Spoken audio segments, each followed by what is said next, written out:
ప్రభుత్వాలు ఎన్ని మారినా గిరిజన గ్రామాలు మాత్రం అభివృద్ధి చెందడం లేదు. ఆదివాసీలకు కావలసిన కనీస వసతులు కూడా ఉండడం లేదు. అల్లూరి సీతారామరాజు జిల్లా అనంతగిరి మండల కేంద్రం ఆనుకొని అనంతగిరి పంచాయతీ పరిధిలో రోడ్లే కాదు, అన్నిటికీ గ్రామస్తులు ఇబ్బందులు పడుతున్నారు. ఆ ప్రాంతంలోని చిన్న చిన్న గ్రామాల్లో పీవీటీజీ తెగకు చెందిన 23 కుటుంబాలు నివసిస్తున్నాయి.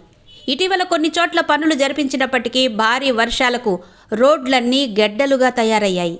అయితే ఆ ప్రాంతంలో తాము మెటల్ రోడ్లే వేశామంటూ అధికారులు డబ్బులు మింగేశారని గిరిజనం ఆరోపిస్తున్నారు. గెడ్డలుగా మారిపోయాయి. మెటల్ రోడ్లు వేసినట్టుగా బుక్ తయారు చేసి డబ్బులన్నీ కూడా డ్రా చేశారు.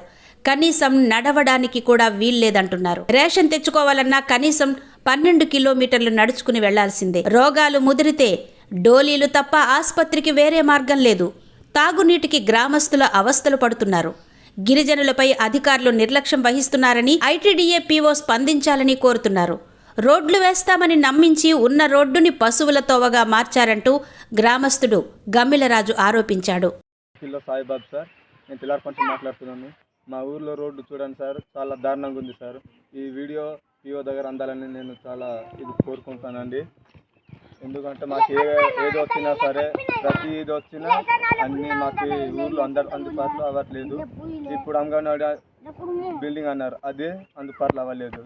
మరి CSW అన్నారు, అది అందలేదు. ఇప్పుడు వాటర్ ట్యాంకులు అనేసి అన్నారు, అవి అందలేదు. రోడ్డు కూడా చేస్తాము అనేసి అన్నారు, అది కూడా చేయలేదు. చేసినట్టు చేశారు. ఈ రోడ్డు అసలు బాగాలేదు.